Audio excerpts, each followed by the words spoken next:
Hello friends, today I'm gonna talk about the BL series that raised me and probably also ruined my standards. Okay, let's start. Like BL series, obviously it's all about the boys love, the queerness and stuff like that. We love it. As a queer person, that was really important to me as I was growing up, as I was a teenager, I was in university. And so we're gonna start with one series that's very near and dear to my heart, which I even wrote my bachelor thesis about, which is the Norwegian series, the OG, Skam. And it's like an amazing show. It aired from 2015 till 2017. It has 4 seasons, and season 3 and 4 are my favorites. And season 3 is the one which is about which is the BL season basically. It is about one of the main characters of the show, Isaac, and it's all about his struggle with his sexuality, with his coming of age, but also finding basically love, and then getting together with his love interest Evan, and then Evan struggled with his mental health and stuff like that. It's just amazing. And so that really, it really changed something in my brain chemistry, in my person, and also how I'm seeing life, but also in how I want to pursue my career. And it really made it clear to me that I wanted to be in television and tell stories, especially queer stories, that touch people, that bring emotions out, that help people in difficult times. And I have to say, Skam was really such an amazing series for me, because it really helped me through some of my own struggles. And then of course it also helped me basically with my bachelor thesis, because I was studying media and things like that. And so that's why I could write my bachelor thesis about this amazing series. If you have not watched it, or if you have watched one of the remakes but not the OG, you should. But all the remakes are also really good. And so there's, for example, a German one called Trope, die Serie, which I love that one as well. But I've watched all of them. Right now there's a Croatian one coming out, which I have not watched, but I will watch it. I'm excited for that one. Yes, that was definitely Skam. I love that show. 10 out of 10. It's just an amazing, iconic show. And it became kind of this global internet phenomenon. And so I'm so happy about this. And I just wanted to always share it when I talk about queer series that raised me, that changed my life. That's always in the list. Addicted the series. So that was my first foray into live action Asian BL, I would say. Because like I said, I've watched queer BL shows. I had watched anime, I had watched Yuri on Ice. But then I discovered Addicted the series, which is a Chinese BL, and it really drew me in because the chemistry between the two main actors was just off the charts, and it was really intriguing story as well, which is why I watched also all the remakes and retellings of the Addicted the series, which came out in the last few years. And I really got enthralled by it, and so that's why I was I followed in some people on Tumblr who have posted about it. But I have to say, I don't know what happened, live algorithms on social media, it didn't really show me a lot of other BLs from other countries. And so I kind of I didn't forget about it, but I also was okay, and then I found another show, then I watched all the Skam remakes, and life just happened. But then found also, of course, Heartstopper, the comic, on Tumblr, which then I heard that they were going to make a show about it. And then in 2022, it came out with the first season, and I watched it. I probably watched the first season 3 to 5 times in 2 weeks, I would say. I talked to everyone about it. I even made a YouTube video about it. And it just really also was so amazing, because they really did the casting so well, and the storyline felt as vibrant and alive, but also as wholesome as it did in the webcomic, which I also now have as a book. They actually have it as a printed book, which is so beautiful. But like I said, I followed different people who are into queer media, people who post about Skam, people who post about Addicted the series, people who post about Heartstopper. And so while I was on vacation, where I also got let go of in a job because the project got cancelled, but that's a different story. I found myself with a lot of time, and then I found on Tumblr, like I said, people that I followed were like, oh my god, there's this new series, it's called KinnPorsche, it's about mafia, it's BL, it's queer, there's like, it's gonna be amazing, like I'm already watching the first few episodes, because it came out in like April of 2022, I think, as well. And so I was like, okay, like I might watch this then. And so I got a subscription to ITE and I watched it, and it like changed my life basically. I made TikTok videos about this. So if you want to know more about this, you should also check out my TikTok. I talked about this like for a whole week basically, about how KinnPorsche changed my life. That was the abbreviated version.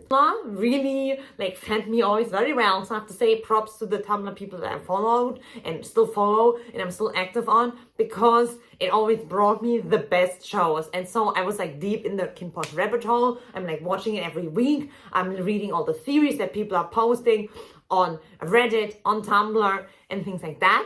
But then I'm also like, okay, I want to make my own content about BL series. So that's when I started my TikTok account and I went even deeper into the BL rabbit hole. And then in the same year, a few shows came out and then I watched. For example, Love in the Air, which also enthralled me like in an amazing way. Like that show, it kind of also enthralled me because I have to say, I really love the show and I feel like the characters are really well done, but it's not like, it doesn't have like the best, most intricate like plot, I think, but it is a really good show. Like the cinematography is really great, like the acting is amazing. Some of them are like I think most of them are like first time actors, or like this is the first time that they're in a main role. And so we all know by now that both Snow and Fort Pete are just like they're going through the roof basically as it couples as well. And so Love in the Air really also changed that a little bit for me. I watched it every time it came out. I watched it directly on the day that it came out, like after work and at work. I'd be thinking about it and people would ask me, where are your thoughts? You know, a penny for your thoughts. And I'm like, yeah, I'm just thinking about this one show. And I would try to explain it to them and be like, and people didn't really get it because, you know, anyway. But yeah, so, and also one of my favorite characters is in Love in the Air, Rain. I love Rain because I feel like he's giving the ultimate ADHD experience vibes, okay? Like legit. I will maybe make a video about that, either in short form or even here in long form, because I love Rain as a character. Like he is just everything. Also like the struggle that he has in university, I had that struggle. Like everyone around me is like so organized and stuff like that. And then I also had friends like Sky who were like, oh yeah, like you need me to help you with it again, like you're having like study groups and things like that. But also generally he struggled with, oh, like I waited until the deadline is like really close and then I have to do it. Although it never happened to me, thank God, that I actually missed the deadline. I always got it in just barely at the deadline, so I'm like very proud of myself for that. But yeah, like that happened too many times that I would sit there and I would come back from a day of like procrastinating, be like, I need to do this project now, or I would have to like write an essay of several thousand words, like 2,000 words, for example, or something like that. And I would write it in the middle of the night, like at 11, 12 or 1 a.m. and like write it and then submit it. So because the deadline is like 8 o'clock in the morning or something. And I'm glad that most of the time it was also an electronic submission.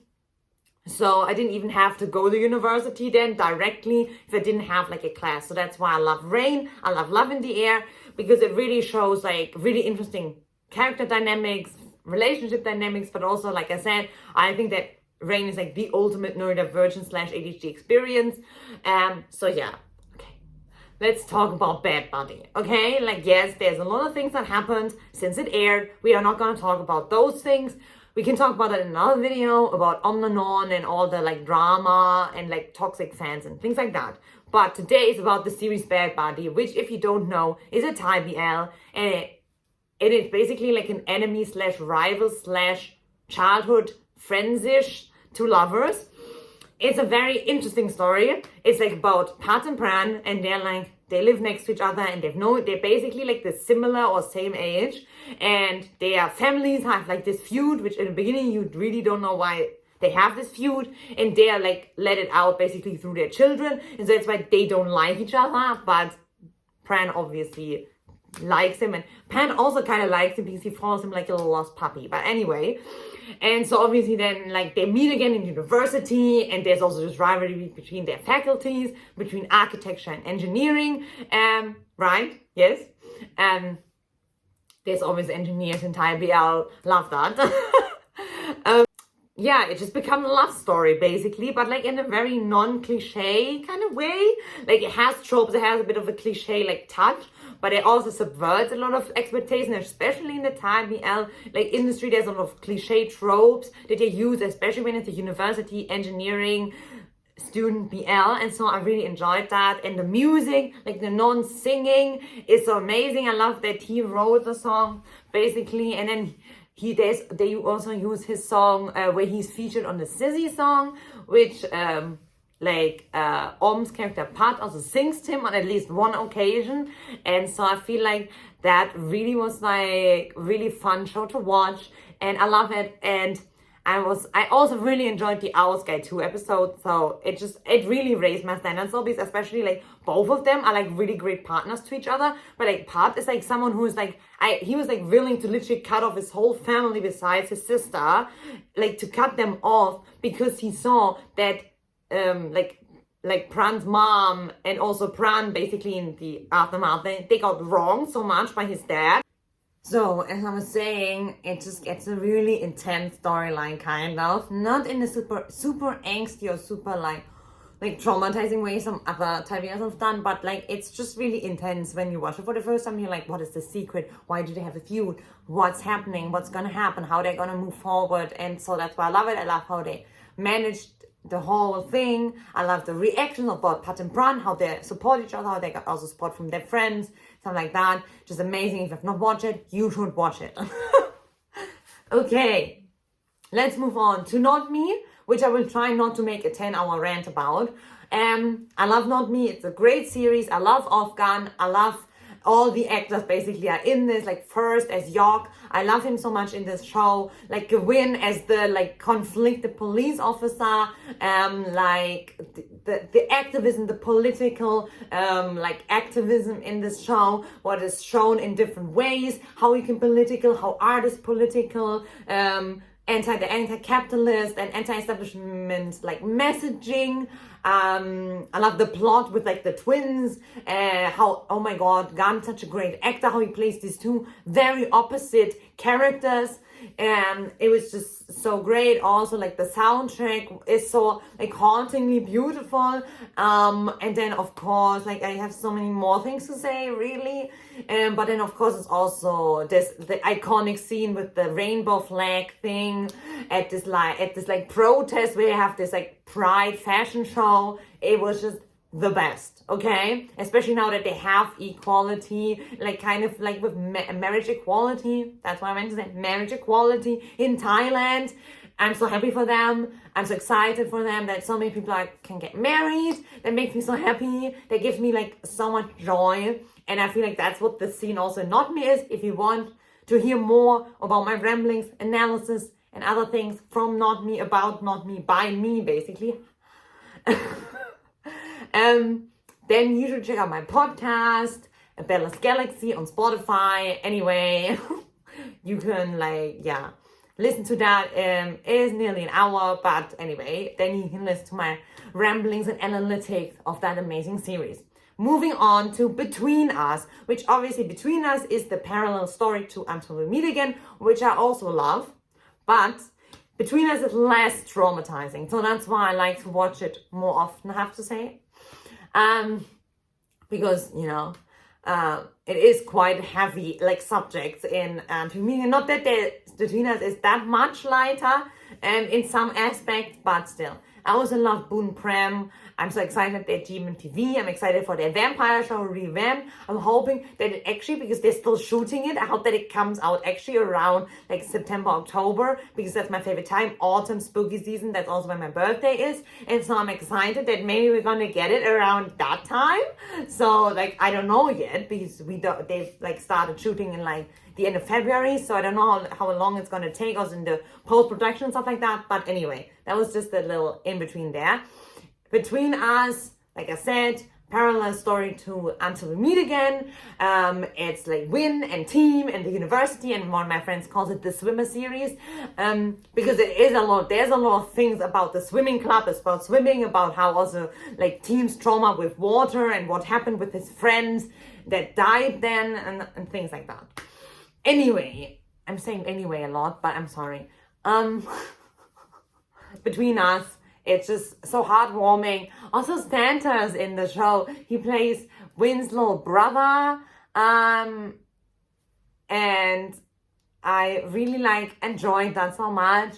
Anyway, that's just how I felt about that show. It's wholesome, but it's also angsty. And I love all the little side stories and that we didn't really get to see in Until We Meet Again, or were only teasered. And so I love that. And so I love rewatching it. Yes. Now, we're getting to one which is technically older, but I only watched it like a few years ago. Like, after I had found KinnPorsche, basically. It's Love by Chance. And it did come out, I think 2018 or something. And by then, by the time I watched it, literally, it was a completely different landscape than it was probably when Love by Chance came out. But I'm really excited when I found it. I was like, that's so cool, because I think Perth is such a great actor, Saint is such a great actor, and to see them together in these roles was really interesting. And I think they played it so well. And I have to say though, many of the other storylines I didn't like in Love by Chance, because one of them is connected directly to Tarntine, which is just so traumatizing. I'm sorry. I did not enjoy Tarntine. It was just too much trauma for me. But it's okay if you love it, but I just didn't. I'm sorry. And so that's why I didn't really enjoy that. But I love that Earth from Earth Mix plays Type. And so that was a bit confusing, because obviously I first saw who played Tarntine in the full-on series then. So that was a bit confusing at first to find out how this all works connected, basically. I also tend to Love in the Air and other shows. So it's a whole universe, Marvel, basically. I love that. Although sometimes I think she's called Mame or Mame, I don't know how you pronounce her name. I would say she's the Shonda Rhimes of Thai BL, which I think is kind of true. Let me know if you think that's not true or how you agree with me, but I think that's true.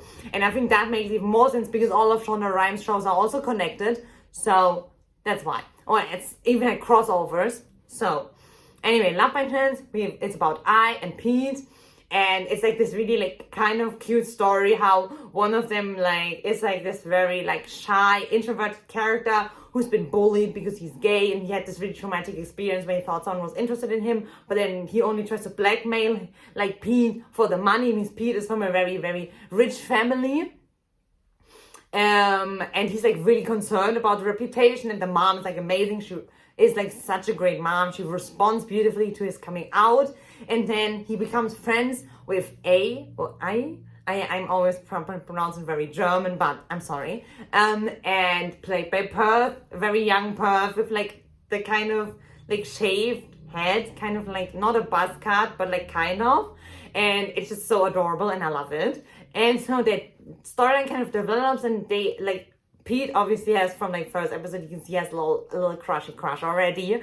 But then it's I don't know, I never had feelings for anyone really, which relatable. As a demisexual, I relate so much to his character, which is probably why I love this show so much, even though it has been already many years since it aired. And so that's why demisexual representation is so rare, and that's why I kind of love this, because it was literally how I developed feelings as well for people, and so that's why I felt really seen. Okay, and if you talk about that, then we need to talk about One Day Good Day, which Drake's character, who's a doctor as well, is asexual, and he has a successful love story with a loving partner at the end, and that made me so happy, because I feel people always have this weird picture of people who are asexual on the asexuality spectrum, who is demisexual. There's because everything is very sex based, and so that's why I get that though. Watch that show, it's great. And for my last one, it's a show that I have watched at least 3 times since it came out. I'm excited for this special episode from Your North. If you have not guessed it, it's Forever You from Wabi Sabi. So Forever You is a cluster of different stories that intersect with each other. So in the first season, we had the story of Hill and Easter, played by Pond and Kuhart. And then we had Johan and Noah, played by Maxi and Baz, which I love Baz because he has finally, I think, found someone who like really matches his energy on and off screen, basically. In the acting, but also on the off screen, like fan servicey activities and promotional activities. And so like that, they both have really beautiful love stories.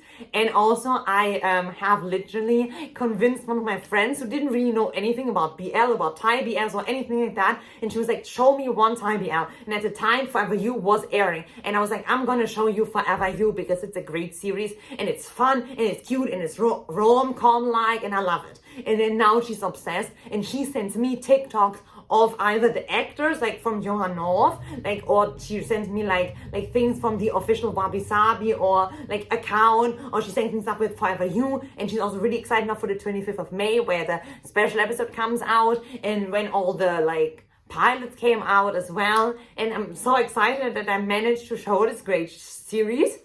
So yes, I'm so happy. And so these all kind of also ruined my standards, I have to say, because I have not talked about that yet, that aspect.